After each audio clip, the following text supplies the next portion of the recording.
Если с туризмом более-менее мы разобрались, то пришло время поговорить об еще одной достопримечательности города Владивосток. Это автомобильный рынок «Зеленый угол».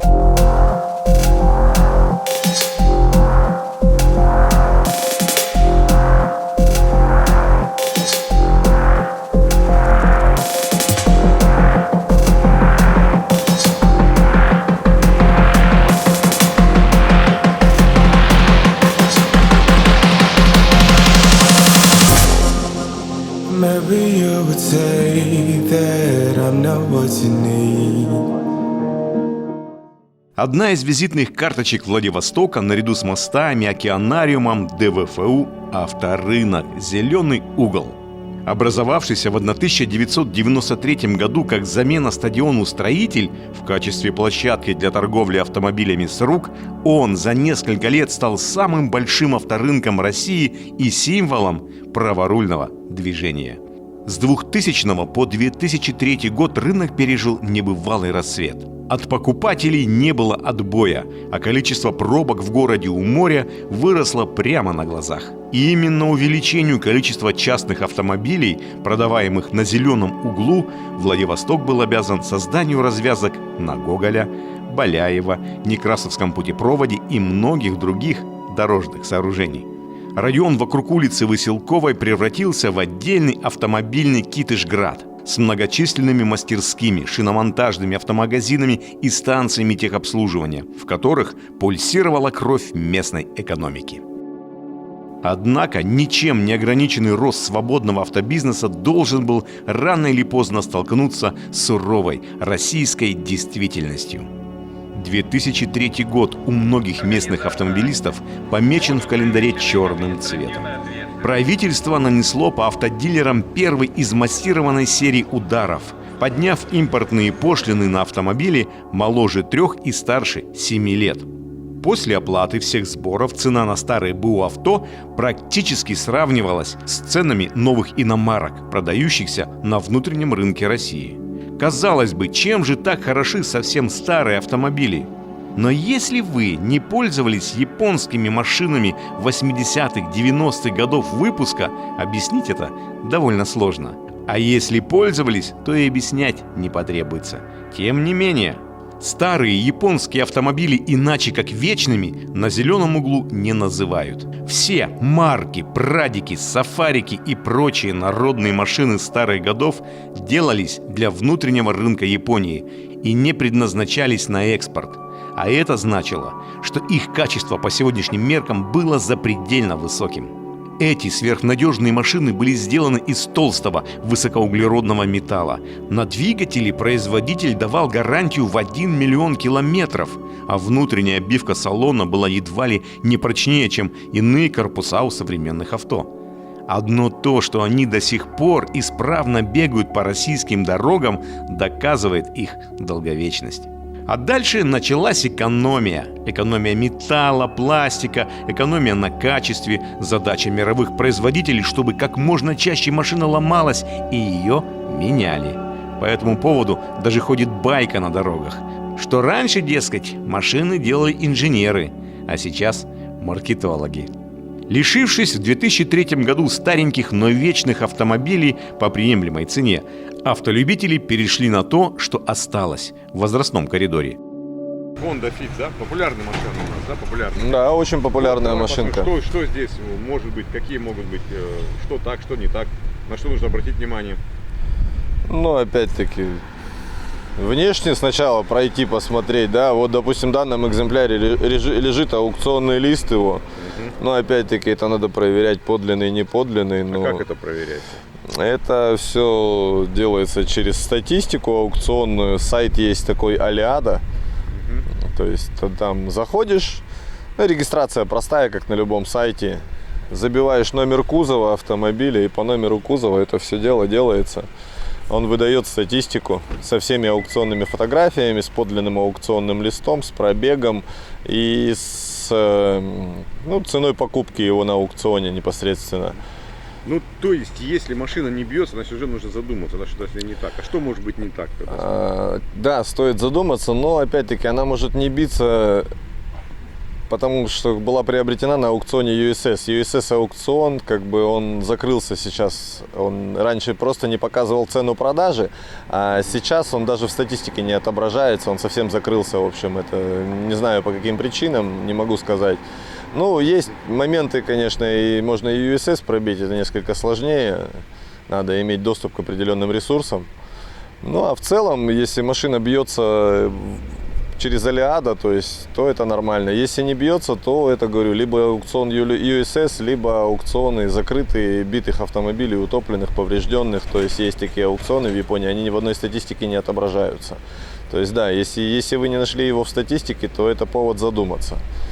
Ну, я бы рекомендовал отказаться от покупки такого автомобиля, потому что, ну, возможно, не совсем честный автомобиль будет, не совсем хороший. Ну в чем это выражено? Нечестность? Это в чем? Ну, нечестность, ну, допустим, как минимум скрученный пробег, как максимум автомобиль был битый, привезен, здесь восстановлен китайцами, ну, либо не китайцами, и с поддельным аукционником лежит, допустим, с оценкой 4 балла. Весь намытый, накрашенный, весь такой, весь красивый, а по факту машина как бы нет ни подушек безопасности, ничего нету. То есть машина без системы безопасности это как бы опасная вещь. Автомобиль Daihatsu Tor. Toyota Rumi. Разные производители, а машина по сути одна и та же. Вот. Коллаборация. Ну что, двигаем дальше. Многие считают, что Mitsubishi Delica уже давным-давно ушла в прошлое и как бы утратила свой внедорожный характер и так далее. Но в корне не согласен с этим мнением. Вот яркие представители данной модели. Это на сегодняшний день, наверное, единственный минивэн с внедорожными характеристиками. Учитывая его дорожный просвет, полный привод, вместительный салон, действительно единственный представитель минивэнов с внедорожными характеристиками. Mitsubishi система полного привода Super Select позволяет ему заехать туда, куда вы не заедете, даже порой на джипе либо кроссовере. Ну, Популярна в Якутии машина такая? В Якутии она не очень популярна, потому что она не очень дешевая. Цены на нее как бы немного кусаются, но для ценителей берут люди такие автомобили, потому что действительно, кто с семьей любит отдыхать, ездить куда-то там в труднодоступные места, то есть другой альтернативы просто нет. CHR, Toyota CHR, очень красивая машина, гибрид 1.8 мотор у нее. Но, как по мне, так маловат салончик, больше для девочки, мне кажется. Но внешне, конечно, шикарная машина. А вот Toyota Passa, казалось бы, одного поколения. Только эта комплектация мода S, а это обычная комплектация. То есть сразу разница по визуалу. Здесь фары поинтереснее уже. Мордочка такая, чем-то Купера напоминает. И салончик темненький, с розовыми вставочками у них, как правило.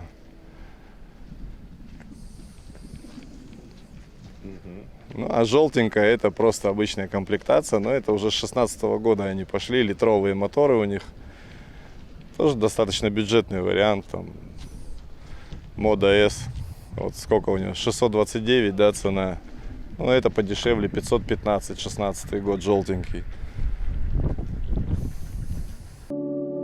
В 2008 году президент подписал новое постановление о повышении таможенных пошлин на ввозимые автомобили, при этом возраст категории поддержанных сократился до 5 лет. Эксперты наперебой заявляли о конце эпохи поддержанных японок из зеленого угла. Ответом государству стали распилы. Чтобы не везти машину целиком и не платить огромные пошлины, народные умельцы догадались делить их пополам, ввозить в виде запчастей, пошлины на которые весьма умеренные.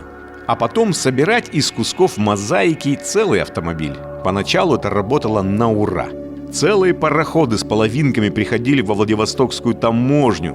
Правда, очень скоро власти смекнули, и ГИБДД ввело полный запрет на регистрацию конструкторов и распилов. То есть привезти, собрать и ездить было можно, но поставить на учет, а значит и продать машину, стало нереально. Потом еще было введение утилизационного сбора и повышение требований к экологичности автомобилей. Появление обязательного к установке прибора ЭРО-ГЛОНАСС и временного регламента. В конце 90-х, начало 2000-х, отсюда Приморье поставляло на Россию около 1000 машин в день. Сейчас немножко, конечно, попроще стало, но, тем не менее, единомоментно здесь, на этом рынке, ежедневно находится около 3000 машин. И даже наши соотечественники из Якутии любят сюда приезжать. Зеленый угол стал уникальным феноменом экономической, социальной и культурной жизни Владивостока, его неотъемлемой частью, автомобильным сердцем и визитной карточкой. И что бы ни произошло в новой истории страны, хочется верить, что «Зеленка» продолжит выполнять свою историческую миссию – снабжать Россию праворульными автомобилями.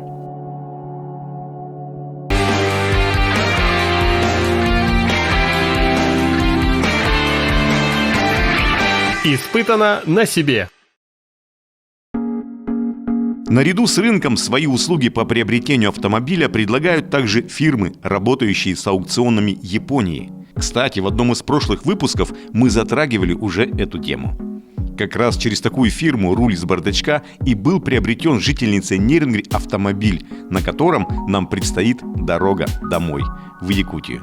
Но прежде чем отправиться в путь, давайте познакомимся с данной машиной поближе.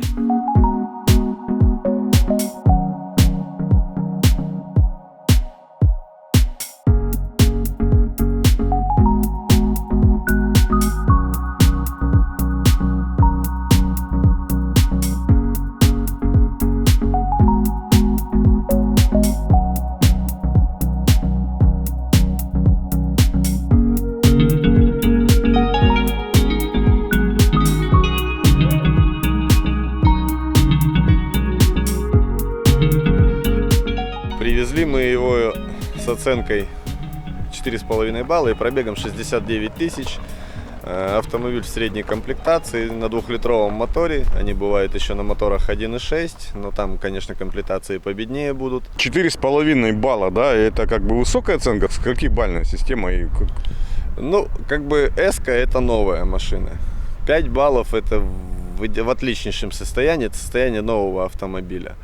4,5 балла это состояние близкое к идеальному, практически новый автомобиль. То есть автомобиль полностью весь в родной краске, не имеет каких-то кузовных повреждений, царапин, сколов, как по внешнему, так и в салоне. Ну, если не только незначительные какие-то следы эксплуатации, все-таки у автомобиля 70 тысяч пробег почти.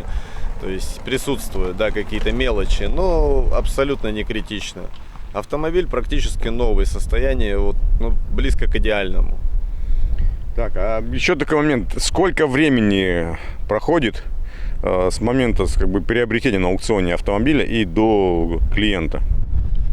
Ну, скажем так, с момента покупки автомобиля непосредственно на торгах до того, как он выйдет с таможни уже с полным комплектом документов, готовый к постановке на учет здесь, во Владивостоке, в среднем где-то 3-4 недели, месяц.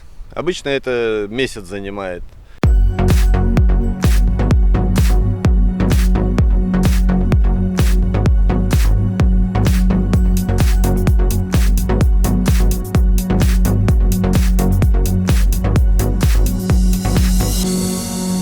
Ну все, друзья, спасибо городу Владивосток.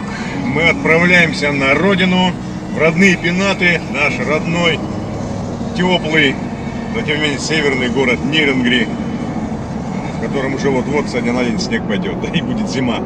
Переход будет такой очень интересный еще тем, что мы практически едем из лета, а проедем сквозь глубокую осень и приедем уже к зиме. Все это ближайшее, даст Бог, за 2 дня.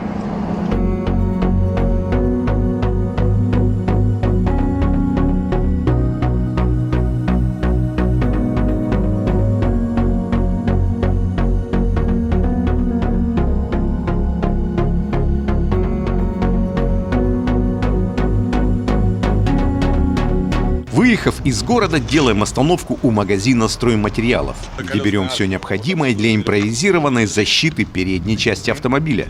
Это должно уберечь от попадания мелких камней от проезжающих встречных машин, в результате которых могут появиться сколы на бампере и капоте.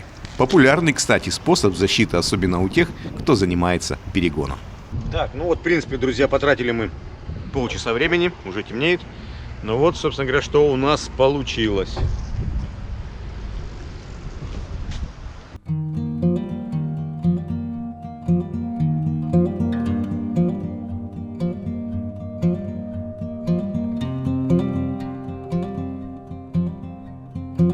Доброе утро, друзья! Вчера 5:30 утра мы прибыли в Хабаровск, потратили на дорогу время где-то 12 часов, с учетом обклейки, на которую мы потратили минут 40. Вот. Ну и решили доехать до привокзальной площади, ЖД вокзала, остановиться на ночевку, чтобы с утра встать. Здесь столовая экономичная и вкусная. Вот. Что хочу сказать, в принципе, при моем росте 182 сантиметра, да, сиденья передние откидываются назад, и можно было себе позволить даже во время сна вытянуть полностью ноги. Вчера мы прошли около 750 километров. Причем, что интересно, мы это все прошли на одном баке бензина. Вот, честно, Subaru удивил именно своей экономичностью. В общем, так вот, сейчас заправимся. Впереди еще 1500 километров до Нейрунгри. Там уже, говорят, пошел снег. Но будем двигаться, ладно, будем собираться. В начале программы я уже говорил, что с этим городом Хабаровском меня очень много связывает. Вот пришло время открыться. Значит, это прежде всего начало моего знакомства с этим городом было поступление мной в автодорожный техникум. Потом служба в армии. Здесь я служил в учебке полгода, потом с опоздание уехал, но тем не менее. Потом после армии учеба в институте, институт культуры.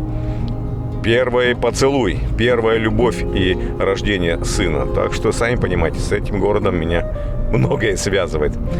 Погода хорошая, солнце плюс 20. Едем дальше.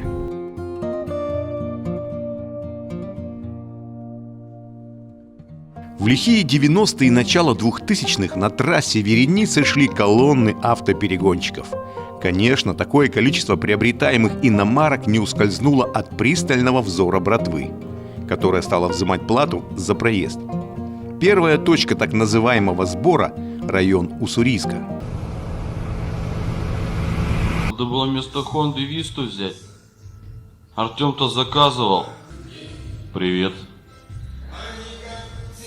Ваши там машины стоят. За дорогу в курсе? В смысле за дорогу? В смысле дорога у нас тут платная.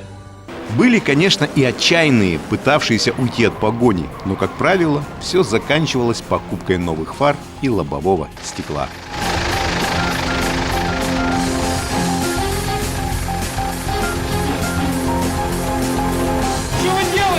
Ну что, сорвать решили?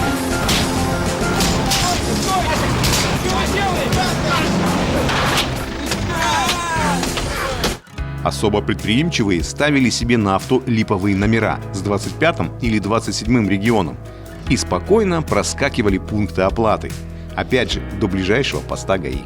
Если же по какой-то причине Уссурийск удавалось пройти незамеченным, то вот на паромной переправе в Хабаровске, в те года еще не было этого моста через реку Амур, приходилось раскошелиться, а точнее уделить на общак.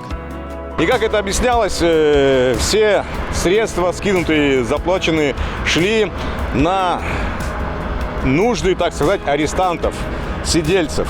$100 стоил пресс. Если таких денег у вас не было, то изымались либо противотуманки, либо магнитофон, в общем, что-нибудь такое материальное. Но со временем все это ушло.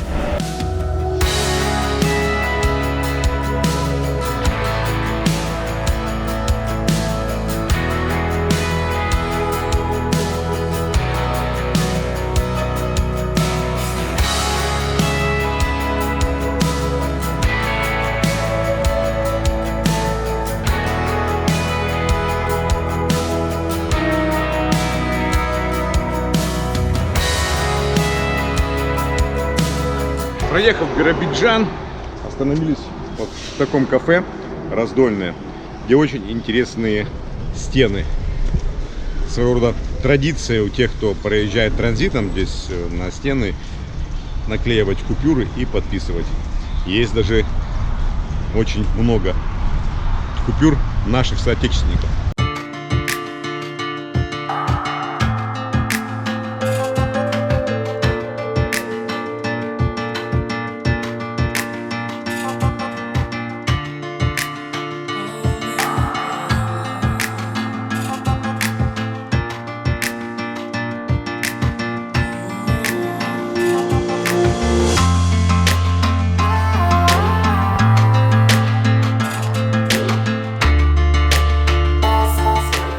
Помимо своих стен, обклеенных купюрами с подписью транзитчиков, те, кто проезжал здесь, еще одна достопримечательность, да, этого заведения. Это медведица. Зовут ее Нюра. Она здесь с самого детства.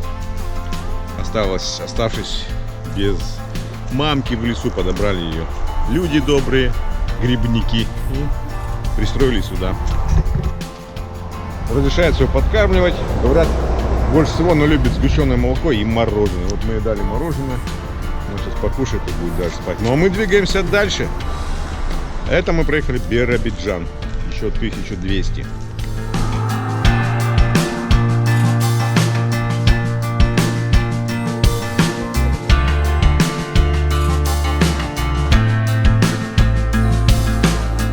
Федеральная автомобильная дорога Амур официально была запущена в сентябре 2010 года.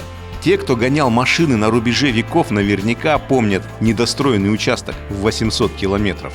Передвижение на платформе Сковородино-Чернышевск, ну и, конечно, изнурительный участок Мухино-Сиваки. А сейчас, красота! Признаюсь, в те года тоже несколько раз пригонял себе праворульную японку. И уж поверьте, действительно испытал все на себе. Особенно помню, как в Талдане поинтересовался у местного жителя: «Дай бог тебе здоровья, мил человек, как проехать до Сковородино?» И он отправил меня вдоль железной дороги. И вот я на Тойоте ЕД вкусил все прелести оффроуда. 90 километров ехал 2 суток. К концу маршрута за место домкрата в багажнике бревно, в покрышках набиты фуфайки, но до Сковородино добрался. Нашел в себе силы переобуть колеса и продолжить путь домой. На календаре было 30 декабря. Это, наверное, единственный Новый год, который я с удовольствием проспал. Мне кажется, у каждого человека, перегоняющего в те года машины, есть подобные истории. Ближе к дому теплее шапка. Доброе утро, друзья. Очередная наша ночевка. Вчера, сколько хватило сил, уже поздной ночью мы добрались до Невера.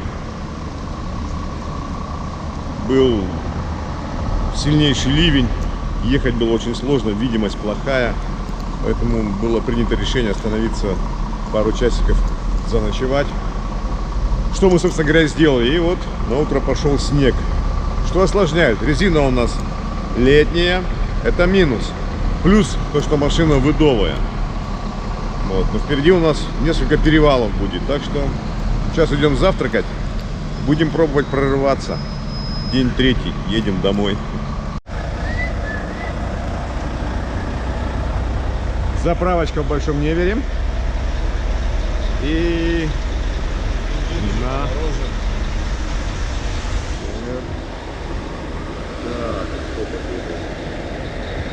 Ну, именно с этого места, друзья, мы на развязке будем поворачивать на север.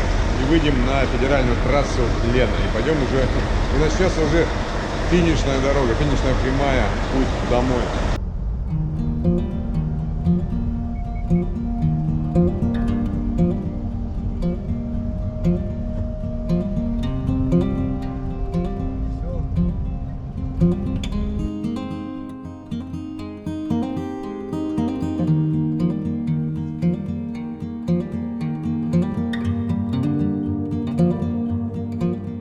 Ну все, друзья, распрощались мы с федеральной трассой Владивосток-Москва. Здесь она называется как-то Хабаровск, Чита, да? Чита-Хабаровск. Чита-Хабаровск. Ну, и свернули на нашу уже родную федеральную трассу Лена. Некогда, мы знали под кодовым названием АЯМ, Амуро-Якутская магистраль. Теперь это трасса Лена, А360. Ну что хочется сказать, местами на верхушках сопок уже снежок, ночью был снег, но хорошо, что он уже подтаял, потому как у нас резина летняя, но начинается этот батл, нет, не батл, а как-то испытано на себе мокрый дорожный снег против летней резины, но интеллектуальной по интеллектуальной системы полного привода Subaru. Мы будем надеяться.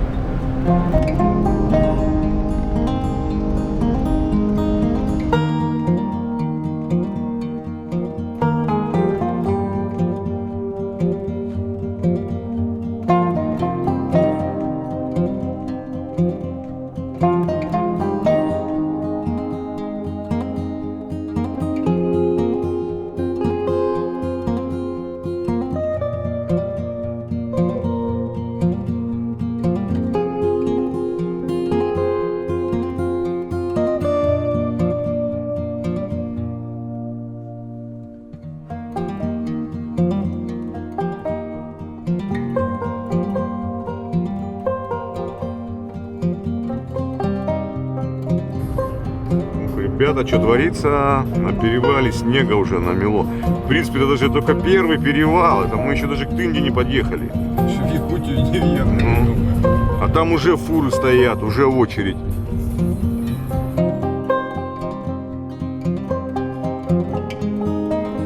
Ну вот мы и дома. В следующем выпуске мы штурманем верховья Алдана, порыбачим, соберем дикоросы и, конечно же, покажем вам всю прелесть и красоту Южной Якутии.